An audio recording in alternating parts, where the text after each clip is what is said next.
सभी के लिए नमस्कार दोस्तों, कैसे हैं? अच्छे से आप तैयारी करते रहें। बहुत जल्द आपके फॉर्म स्टार्ट होने वाले हैं दोस्तों, उसके बारे में अलग से मैं सेपरेट वीडियो बनाऊंगा कि जो फॉर्म आप भरोगे तो उसमें कौन कौन सी बातों का आपको ध्यान रखना है। वो बहुत सारी इंपॉर्टेंट बातें हैं, वो मैं आपको सेपरेट अलग से बता दूंगा। बहुत जल्द यानी कि 2-4 दिन में आपकी सूचना मिल जाएगी, फॉर्म स्टार्ट हो जाएंगे। अगस्त के मंथ में आपकी एग्जाम फिक्स है। अब वो आपके शुरू में ही हो जाएगी, लगभग आपके फर्स्ट या सेकंड वीक में निश्चित एग्जाम हो जाएगी। इसलिए बहुत ज़्यादा समय आपके पास नहीं है, क्योंकि काफ़ी लंबा सिलेबस रहता है। हम आज बात करने वाले हैं संस्कृत के अंदर शब्द रूप की।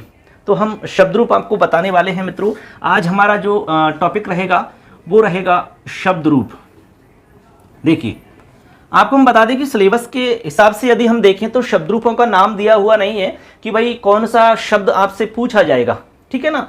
अब इसमें केवल एक हिंट दी है उन्होंने, अकारांत, पुल्लिंग, स्त्रीलिंग, नपुंसकलिंग, ऐसा उन्होंने नाम दिया है, ठीक है ना। लेकिन हमारे अकॉर्डिंग यहाँ पर दोस्तों जो कुछ सामान्य हमारे शब्द रूप होते हैं उनमें से सवाल आपसे पूछे जा सकते हैं।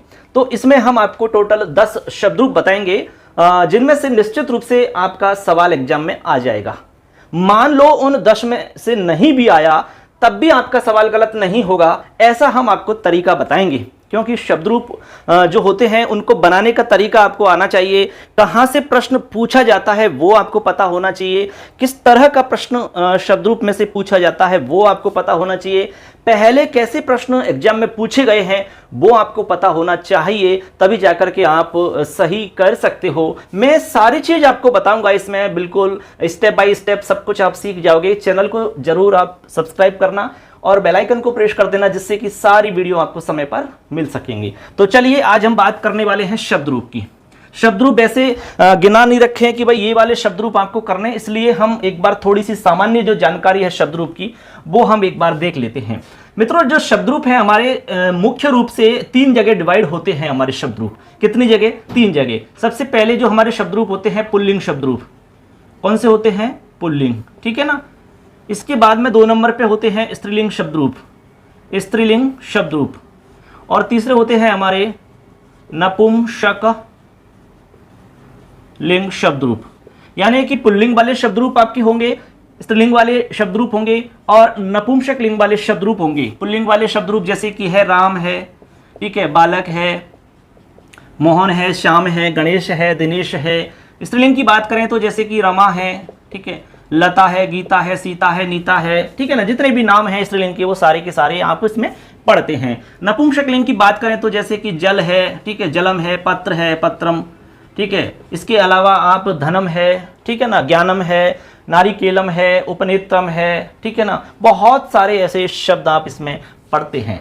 तो ऐसे ये मोस्ट है हमारे मुख्य रूप से, जिनका विभाजन है पुल्लिंग के हिसाब से, स्त्रीलिंग के हिसाब से और नपुंसक लिंग के हिसाब से। इसके अलावा एक विभाजन और होता है स्वर व्यंजन के हिसाब से। स्वर व्यंजन के आधार पर भी शब्दों का वर्गीकरण हमें प्राप्त होता है। तो यहाँ पर 6 प्रकार हमें प्राप्त होते हैं बच्चों। स्वर और व्यंजन के आधार पर जो हमारे शब्द हैं उनके 6 प्रकार आपको देखने को मिलेंगे। ये सामान्य जानकारी है, हमें इतना कुछ नहीं पढ़ना है, लेकिन जब स्टार्ट कर रहे हैं हम किसी टॉपिक को तो सामान्य सी बातें हमें आनी चाहिए। अब देखो कौन से हमारे 6 प्रकार होंगे, तो सिंपल सी बात है। एक तो होते हैं हमारे अजंत, ठीक है ना, अजंत। तो अजंत में आपके पुल्लिंग, ठीक है। इसके बाद में अजंत स्त्रीलिंग शब्द होंगे और अजंत नपुंसकलिंग शब्द होंगे, ठीक है ना। इधर आगे देखेंगे 4 नंबर पे हलंत, हलंत पुल्लिंग शब्द होंगे और हलंत स्त्रीलिंग शब्द होंगे और हलंत नपुंसकलिंग शब्द होंगे। तो ऐसे करके इनका डिवाइडेशन 6 प्रकार से हो जाता है। अब देखो बच्चों, यहां पर आप थोड़ा समझ गए होंगे। अजंत पुल्लिंग का मतलब होता है कि ऐसे शब्द जिनके अंत में आपका अच आता हो। अब अच में से कोई भी वर्ण हो सकता है, वो सारे के सारे आपके जो वर्ण हैं वो अजंत के अंतर्गत रखे जाएंगे।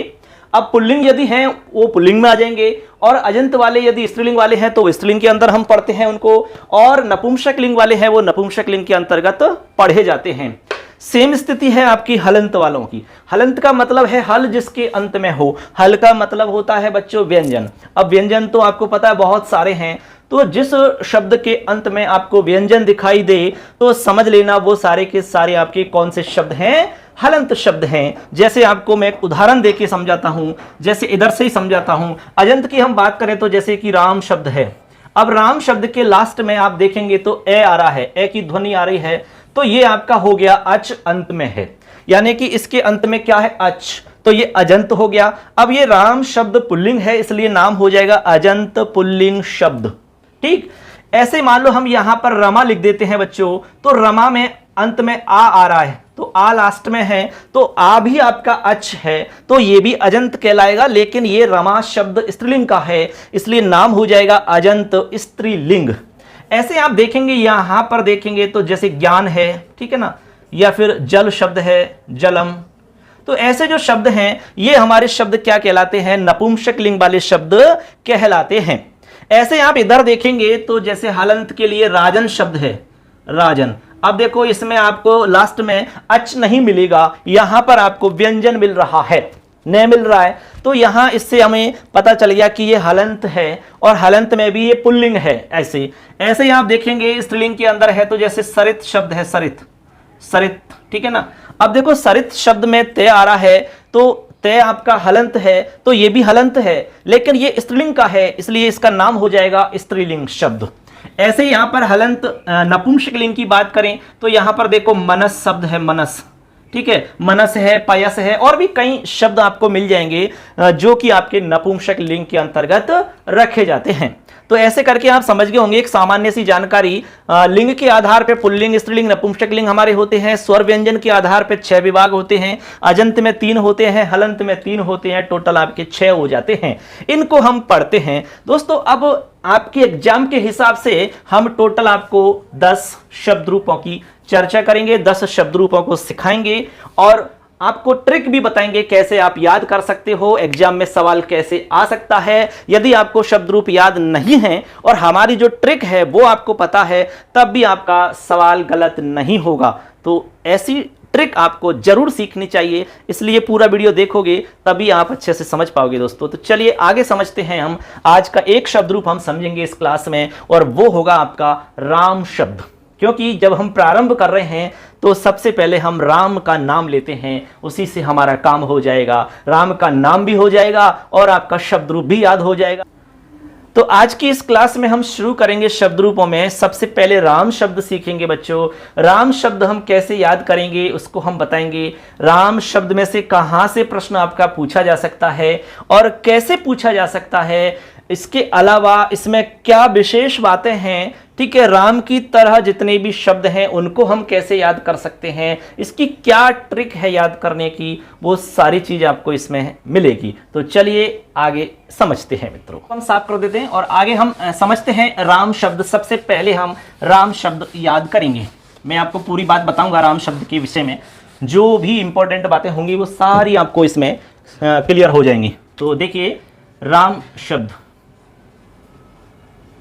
देखिए अब देखिए कोई भी शब्द आप याद करोगे तो दोस्तों इसमें एक तो वचन के हिसाब से 3 वचन आपको मिलेंगे, जैसे कि एक वचन आपको मिल जाएगा और फिर आपका द्विवचन, ठीक है ना, द्विवचनम, और एक आपका लास्ट में बहुवचनम। ये संस्कृत में होता है, हिंदी में आपके केवल एक वचन और बहुवचन होता है, द्विवचन का सिस्टम नहीं रहता उसमें, ठीक है ना। ऐसे अब हम विभक्तियों की बात करें तो दोस्तों यहां पर देखिए प्रथमा विभक्ति हो जाती है, प्रथमा, उसके बाद में द्वितीया, उसके बाद में तृतीया, उसके बाद में चतुर्थी, पंचमी, षष्ठी, सप्तमी और संबोधन। देखिए यहां पर हमारी टोटल विभक्तियां 7 हैं, ठीक है ना। कारक हमारे 6 ही होते हैं, विभक्तियां हम 7 पढ़ेंगे इसमें। अब कारक के बारे में अलग से डिटेल हम बताएंगे कारक के टॉपिक में, और एक हमारा संबोधन होता है। अब हम इसमें शब्द रूप स्टार्ट कर रहे हैं। देखिए राम शब्द जो है दोस्तों इसके अंत में ए आ रहा है, ए, तो ये अकारांत शब्द हो गया, अकारांत, और पुल्लिंग है इसलिए नाम हो जाएगा अकारांत पुल्लिंग शब्द, ठीक है ना। ऐसे अब देखो यहां पर हम स्टार्ट कर रहे हैं, एक बार राम का नाम इसमें रूप लिख रहे हैं तो राम का नाम भी हो जाएगा, राम है, मैं एक एक वचन लिख देता हूं। रामे रामम रामेण रामाय, राम रामम रामेण रामाय, रामाय रामात रामस्य रामे राम, रामात रामस्य रामे राम। देखो एक एक वचन के हिसाब से भी याद कर सकते हो आप। रामे रामम रामेण रामाय, रामात रामस्य रामे राम। देखो कितना बढ़िया है, आप बहुत अच्छे से गा सकते हो और याद भी कर सकते हो। रामे रामम रामेण रामाय, रामात रामस्य रामे राम, राम है रामम रामेण रामाय, रामात रामस्य रामे राम, रामे रामम रामेण रामाय, रामात रामस्य रामे राम। एक बार ऐसे यदि आप बोल लेते हैं तो पूरा का पूरा क्रम याद हो जाता है। ये एक वचन हो गया। अब हम द्विवचन में चलते हैं। राम है रामऊ, एकदम आसान है। रामऊ, रामम रामऊ। अब यहां पर देखिए दोस्तों, भ्याम भ्याम 3 बार आएगा। रामाभ्याम, यहां भी रामाभ्याम, यहां भी रामाभ्याम। ठीक है, रामेण रामाभ्याम, रामाय रामाभ्याम, रामात रामाभ्याम। अब षष्ठी विभक्ति में आएगा रामयोः, और सेम सप्तमी में आएगा रामयोः। अब यहां आ जाएगा हे रामऊ, हे रामऊ, ऐसे। अब हम चलते हैं बहुवचन की तरफ। राम है रामऊ रामः, तो यहां आ जाएगा रामाः। ठीक है, आगे है रामम रामऊ रामान, यहां क्या आएगा रामान। ठीक है, इसके बाद में रामेण रामाभ्याम रामहि, क्या आएगा रामहि। इसके बाद में रामाय रामाभ्याम रामेभ्य, रामेभ्य। इसके बाद में पंचमी में रामात रामाभ्याम रामेभ्य, और षष्ठी में आ जाएगा आपका रामाणाम, और सप्तमी में आ जाएगा रामेषु, और यहां आ जाएगा हे रामाः, ऐसे। अब इस तरीका से दोस्तों हमने यहां पर आपका राम शब्द लिख दिया है। अब इसका हम एक बार वाचन करते हैं। राम शब्द को कैसे याद कर सकते हैं? देखिए, याद करने का सबसे आसान तरीका है इसका पाठ करें। कभी भी आप इसको रटो मत। ठीक है, जैसे आप सोच रहे हैं कि यार एक दिन में याद कर लेते हैं, 2 दिन में याद कर लेते हैं, ऐसा मत करिए। जितने भी आपके शब्द रूप हम आपको बताएंगे, यहां पर लगभग 10 शब्द रूप, उनका आप डेली पाठ करिए। बस जैसे आप हनुमान चालीसा का पाठ करते हैं और अपने आप याद हो जाती है। आप आराम से बिल्कुल सुखासन में बैठ करके इनका पाठ करिए। जैसे कि राम है रामौ रामः रामम रामौ रामाण रामेण रामाभ्याम रामे रामाय रामाभ्याम रामेभ्य, रामात रामाभ्याम रामेभ्य, रामस्य रामयो रामाणाम, रामे रामयो रामेषु, हे रामो हे रामाः। ऐसे आप पाठ करें, इनको देख देख के पाठ करें, और धीरे धीरे फिर आंख बंद करके पाठ करेंगे। आप एकदम कंठस्थ हो जाएंगे। फिर कहीं से भी कुछ भी सवाल आएगा तो गलत नहीं हो सकता। ठीक है, इसके अलावा कुछ ट्रिक हैं, वो आपको बताऊंगा। शब्द रूप याद नहीं है फिर भी आपका सवाल गलत नहीं होगा, वो तरीका हम आपको अभी बताएंगे। तो देखिए फ्रेंड्स, ये रही हमारी ट्रिक। राम शब्द की ट्रिक मैं आपको बता रहा हूं। इस ट्रिक के आधार पे आप बिना शब्द रूप याद किए भी प्रश्न सही कर सकते हो, और ये राम की तरह जितने भी शब्द रूप आएंगे वो भी आपके आराम से बन जाएंगे, उनमें भी कोई प्रॉब्लम नहीं। सबसे पहले हम पहली लाइन में देखते हैं क्या ट्रिक है पहली लाइन की। यानी कि प्रथमा विभक्ति के अंदर जो भी शब्द रूप आएगा उसमें राम है, रामऊ, रामाः, इस तरीका से बनेगा। मतलब ये हुआ कि जो हमारा स्टार्टिंग होगा एक वचन में, यहां पर आपको विसर्ग दिखाई देगा, विसर्ग आएगा यहां पर। ठीक है, इसके बाद में द्विवचन में औ जोड़ना है आपको, औ, जैसे कि यहां जुड़ा हुआ है औ, और यहां पर आपको आहा ऐसा जोड़ना है, आहा, ये। ठीक है, आहा की ध्वनि आएगी, विसर्ग है पीछे। अब जैसे मान लो कोई नया शब्द हम लेके आपको बताते हैं, जैसे आपका शब्द है पुत्र, ले लो पुत्र। ठीक है, जैसे मान लो पुत्र है, शब्द है पुत्र। अब पुत्र का बनाएंगे तो पुत्र है पुत्रौ पुत्राहा। हमने कहा कि विसर्ग लगा देना है तो यहां विसर्ग लगा देंगे, फिर औ जोड़ देंगे पुत्रौ, और आहा जोड़ देंगे तो पुत्राहा, ऐसे बना लेंगे आप। दूसरी व्यक्ति के अंदर आपको अम जोड़ना होता है एक वचन में, जैसे कि रामम, यहां पर अम की ध्वनि आ रही है, ये हमारी शॉर्ट ट्रिक है, अम जोड़ना है, अम, तो पुत्रम, क्या बनेगा पुत्रम। ठीक है, जैसे मान लो गज है, गज है शब्द है, तो गज का बनेगा गजम। ठीक है, ऐसे जनक है तो जनकम, सज्जनम, लोकम, चंद्रम, नृपम, खलम, पवनम, पुस्तकालयम, विद्यालयम, शिष्यम, धर्मम, देशम, नरम, गजम, खगम, वानरम, पर्वतम, सूर्यम, बालम। इस तरीका से कितने भी शब्द रूप आप बना सकते हो, अम जोड़ना है। ठीक, यहां पर आपको सेम औ आ रहा है और यहां पे आपको देखिए आन जोड़ना है, आन। क्या जोड़ना है? आन। अब मान लो शब्द रूप में आन आ रहा है, आन, और आपसे पूछा जाए कि बताइए इसमें कौन सी विभक्ति है और कौन सा वचन है, तो आपको इस ट्रिक को ध्यान रखना है। आन सिर्फ और सिर्फ द्वितीया के बहुवचन में ही आएगा बच्चों, और कहीं पर भी नहीं आएगा। इस बात को अच्छे से गांठ बांध लीजिए। आन आपका केवल द्वितीया के बहुवचन में आपको दिखता है। अब कोई भी रूप में आपको आन मिलता है तो समझ जाना कि यह द्वितीय बहुवचन का रूप है। जैसे गजान, नरान, देशान, धर्मान, शिष्यान, ठीक है, खगान, पिकान, बालकान, तो समझ गए द्वितीय बहुवचन का रूप है ये। तो ट्रिक याद रहनी चाहिए आपको। इसी तरह से आप यदि तृतीया में देखते हैं तो तृतीया में आपको एन दिखाई देगा, एन। क्या दिखाई देगा? एन। जैसे रामेण, ठीक है ना, एन दिखाई देगा, एन ऐसे। तो एन की ध्वनि आएगी आपको लास्ट में, एन। जैसे बालक है तो बालकेन, जनक है तो जनकेन, पिक है तो पिकेन, लोकेन, खगेन, ठीक है ना, धर्मेण, सुरेण, शिष्येण, ठीक है। इसी तरह बालेन, बानरेण, इस तरीका से एन एन की ध्वनि आपको आएगी। समझ जाना कि यह तृतीया एक वचन का रूप है। मान लो आपसे पूछ लिया जाए कि तृतीया एक वचन का रूप क्या है, मान लो प्रश्न आ गया कि तृतीया एक वचन अस्य रूपम किम, तो आपको यह देखना है तृतीया एक वचन में एन की ध्वनि जहां भी आ रही है समझ जाना कि यही तृतीया का रूप है। भ्याम भ्याम 3 बार आता है, इसमें से पूछने वाली कोई बात नहीं है। अब यहां पर है तृतीया के बहुवचन में अहि आएगा, अहि, यहां पे विसर्ग आएगा, अहि में विसर्ग जुड़ा हुआ है, अहि। तो ऐसे आप जोड़ेंगे बालकहि, जनकहि, पिकहि, सज्जनहि, लोकहि, चंद्रहि, खलहि, पवनहि, शिष्यहि, धर्महि, देशहि, नरहि। इस तरीका से आप बनाएंगे सारे के सारे रूप। इससे भी पता चल जाएगा आपको, ये भी एक ट्रिक है हमारी कि भाई कौन सा इसमें मतलब वचन होगा और कौन सी विभक्ति होगी, क्योंकि ये तृतीया बहुवचन में ही आता है ऐसा रूप, और कहीं पर भी नहीं मिल सकता आपको, ये पक्की बात मान लो आप। ठीक है, आगे चलेंगे तो आए, यानी कि चतुर्थी एक वचन में आता है आए। क्या आता है? आए। आए जोड़ लो आप सब में, आए आएगा। चतुर्थी के एक वचन में आए आएगा, आए। अब आए जहां भी आ रहा है तो समझ जाना चतुर्थी एक वचन का रूप है। यही सबसे बड़ी ट्रिक है हमारी, ये शॉर्ट ट्रिक है, इनसे हम पता लगा सकते हैं। अब ये ट्रिक याद कर लो या पूरा शब्द रूप याद कर लो, जो भी आपको अच्छा लगे वो कर सकते हैं। अब ट्रिक से तो ये कोई भी रूप आएगा तो गलत होने की संभावना ही नहीं है। आय कहां आता है? चतुर्थी एक वचन में, ऐसे याद रख लेना है आपको। एन कहां आता है? तृतीया एक वचन में। अम कहां जुड़ता है? द्वितीया एक वचन में। ऐसे आन कहां जुड़ता है? द्वितीया के बहुवचन में। ऐसे याद करनी पड़ेंगे ना आपको ट्रिक। तो आय यानी जनकाय, बालकाय, लोकाय, चंद्राय, नृपाय, खलाय, पवनाय, गजाय, पिकाय, पुत्राय, नराय, देशाय, ऐसे बना सकते हैं। रामाभ्याम, रामेभ्य, कोई खास बात नहीं है, एभ्य एभ्य जुड़ रहा है इसमें, ठीक है, लेकिन प्रश्न यहां से कम पूछा जाता है। आगे चलेंगे, पंचमी एक वचन में आत जुड़ेगा, आत, रामात। जैसे जनक है तो जनकात, मयूर है तो मयूरात, खग है तो खगात, बानर है तो वानरात, गज है तो गजात, पुत्र है तो पुत्रात, देश है तो देशात, बालक है तो बालकात, ठीक है ना। और प्रश्न है तो प्रश्नात, विद्यालय है तो विद्यालयात, हिमालय है तो हिमालयात।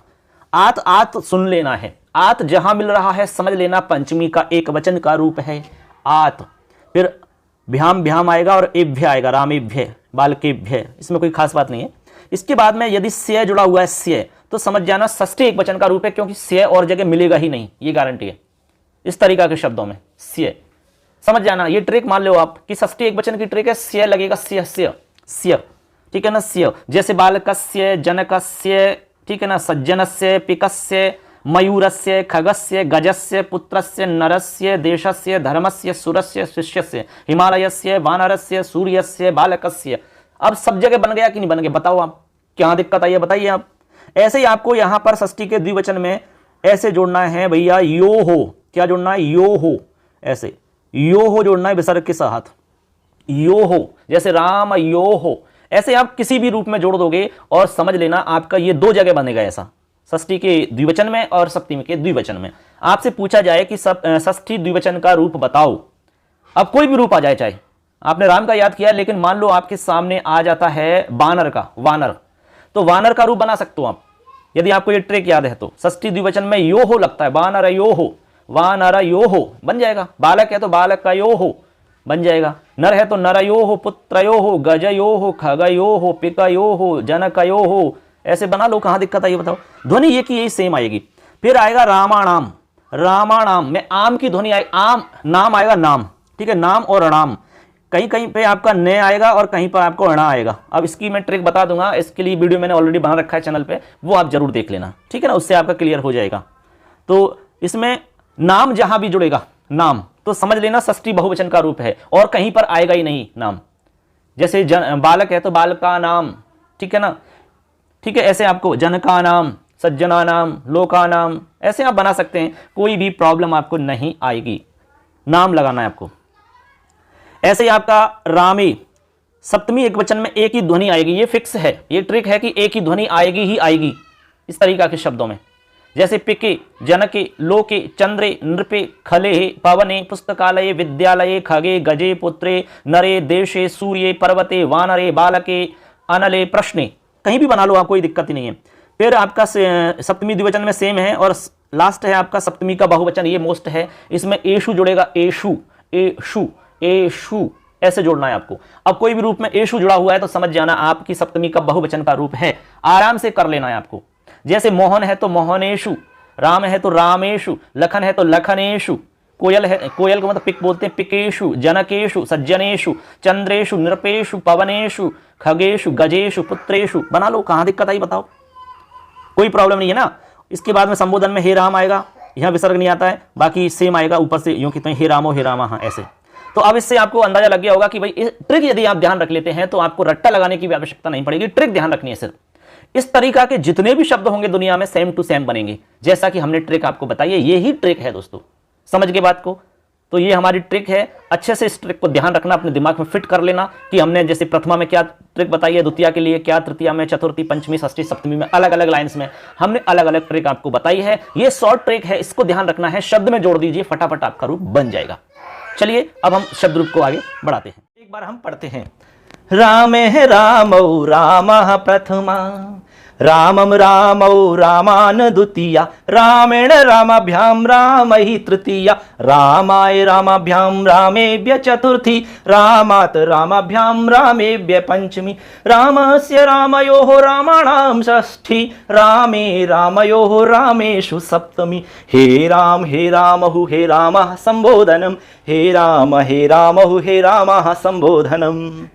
ऐसे आप गा करके राम का रूप याद कर सकते हैं। सुबह सुबह आप राम का रूप याद करिए, इस तरीका से आप पाठ करिए, बहुत अच्छा आपको लगेगा दोस्तों।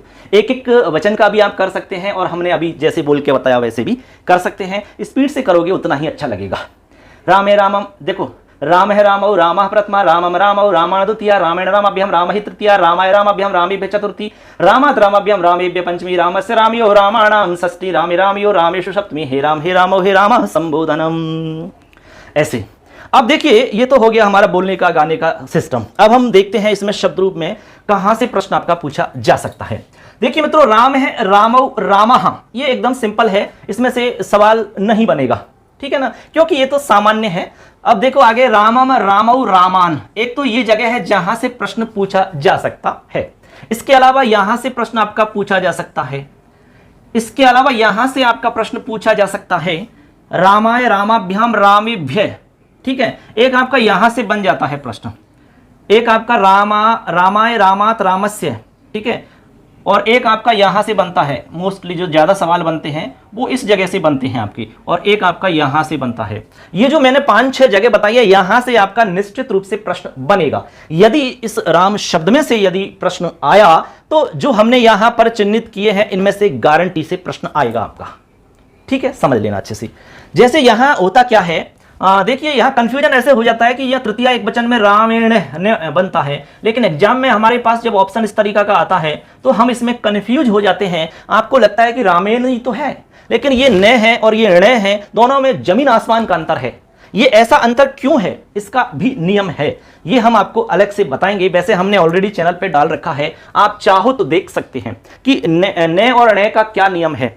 इसी तरीका से स और श का भी नियम होता है, वो भी आपको समझना चाहिए, इसलिए ये पूछने लायक है। यहां पर क्या होता है, कभी कभी ये जो रामाभ्याम है इसको रामभ्याम दे देते हैं, ऐसे रामभ्याम ऐसे लिख देते हैं, रामभ्याम इस तरीका से पूछ लेते हैं, तो हमें क्या जल्दीबाजी में एग्जाम में हमें दिखाई नहीं देता है, ये रामाभ्याम ही दिखाई देगा आपको। इसलिए सावधानी से आप देखोगे, अच्छे से याद करोगे, तब आप गलत नहीं करोगे। रामाभ्याम, ऐसा बनेगा और ये आपको 3 बार लिखना होता है शब्द रूप के अंदर। ऐसे आप यहां देखेंगे राम ही, आई की ध्वनि आएगी अही, तो यहां पर राम ही ऐसे आपको समझना है, ये विसर्ग का आपको ध्यान रखना है और आई की मात्रा आपको ध्यान रखनी है। ऐसे आप यहां देखो रामयोहो विसर्ग आएगा, ओहो विसर्ग की यहां पर आपको ध्वनि आएगी, ये विसर्ग है ओहो, ऐसा बोलेगा रामयोहो। और यहां पर रामाणाम, यहां पर अंतर आता है, यहां पर ण की जगह न दे देते हैं और आपसे पूछते हैं कि बताओ षष्ठी बहुवचन का रूप क्या बनेगा, तो आपके ऑप्शन में ये वाला रूप मिलेगा सबसे पहले, क्योंकि हमें पता है कि रामा नाम बनता है, लेकिन ये वाला गलत है ना, ये तो नहीं बनता, लेकिन एग्जाम में हम कंफ्यूज हो जाते हैं तो हम इसको कर देते हैं ऐसे। ऐसे आपका रामेशु है, तो रामेशु में फंडा रहता है, आपसे पूछ लेंगे रामेशु ऐसे, तो अब आपको पता है कि भाई ये तो गलत है ना, तो ये वो जगह है जहां से सवाल बनता है। तो मैंने आपको जगह बता दी है, इन जगहों से सवाल आपका जरूर बनेगा, ठीक है ना। अब देखिए दोस्तों, राम की तरह जितने भी शब्द हैं दुनिया के अंदर, चाहे वो लाख हैं 10 लाख हैं, कितने भी शब्द हैं, उन सब का शब्द रूप राम की तरह ही चलेगा। यह संस्कृत व्याकरण का बहुत बड़ा एक नियम है, ठीक है ना। राम की तरह जितने भी दुनिया के अंदर शब्द हैं, उन सब का शब्द रूप आपको रटना नहीं पड़ेगा, याद नहीं करना पड़ेगा, आपको सिर्फ राम शब्द याद करना पड़ेगा, समझना पड़ेगा, उसके बाद में सारे अपने आप आ जाएंगे। राम की तरह जैसे कि लखन है, बालक है, नर है, खग है, पिका, जन, गज, दिनेश, सुरेश, महेश, किसी का भी आप चला के देख लो, मयूर, काक, गज, पिक, इनका सबका चला के देखोगे तो सेम राम की तरह चलेगा। जैसे कि हमारा शब्द है बालक, अब मान लो बालक आ गया, राम नहीं आया, तो आप सोचोगे सर ने नहीं बताया, ऐसा नहीं है, राम शब्द बताया हमने, बालक आ गया तो बात एक ही है। तो आप बोलोगे बालक है, बालकौ, बालकाः, बालकम, बालकौ, बालकान, बालकेन, बालकाभ्याम, बालकहि, बालकाय, बालकाभ्याम, बालकेभ्य, बालकात्, बालकाभ्याम, बालकेभ्य, बालकस्य, बालकयोः, बालकानां, बालके, बालकयोः, बालकेषु, हे बालक, हे बालकौ, हे बालकाः। बन गया। कितना आसान है यार, किसी का भी बना लो आप, किसी का भी नाम आप बना सकते हैं। और बताओ आप किसका बनाए, आपका हो उसका बना दे हम तो, बताइए आप, बताओ बताओ जल्दी। जैसे कि जन शब्द है, जन है, जन है, अब इसका बनाना है तो राम है की तरह, जन है, जनऊ, जनाह, जनम, जनऊ, जनान, ऐसे बन गया। कहां दिक्कत है इसमें, आराम से बन सकता है। जैसे मयूर है बनाना है, मयूर है तो मयूर है, मयूरऊ, मयूराह, मयूरम, मयूरऊ, मयूरान। काक है, काक है, काकऊ, काकाह, काकम, काकऊ, काकान।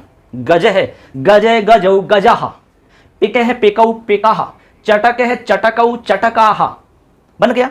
ऐसे तो बना सकते हो कि नहीं, कोई भी प्रॉब्लम नहीं है। पिक है, पिकह, पिकौ, पिकाह, पिकम, पिकौ, पिकान। कितने भी बना लो आप, कितने भी बना लो, बन जाएंगे सब के सब।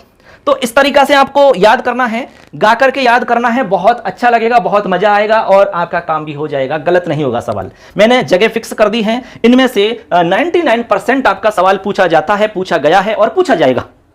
ऐसे ही मैं आपको सारे शब्द रूप बता दूंगा। इसको मैंने बता दिया है तरीका कैसे याद करना है, इसको आपको बोलना है, डेली पाठ करना है, ठीक है, रट्टा नहीं लगाना है, आपको पाठ करना है। पाठ करते करते ऑटोमेटिक याद हो जाएगा। जब 2 4 5 दिन हो जाएंगे तो आप खुद को पता चल जाएगा कि शब्द रूप याद हुए कि नहीं हुए, अपने आप हो जाएंगे, मैं आपको गारंटी देता हूं। बस पाठ कर लेना। राम राम है रामौ रामा प्रथमा, राम में रामौ रामान द्वितीया, रामेण रामाभ्याम रामई तृतीया, रामाय रामाभ्याम रामेभ्य चतुर्थी, रामात् रामाभ्याम रामेभ्य पंचमी, रामस्य रामयोः रामाणां षष्ठी, रामे रामयोः रामेषु सप्तमी, हे रामौ हे राम संबोधनम।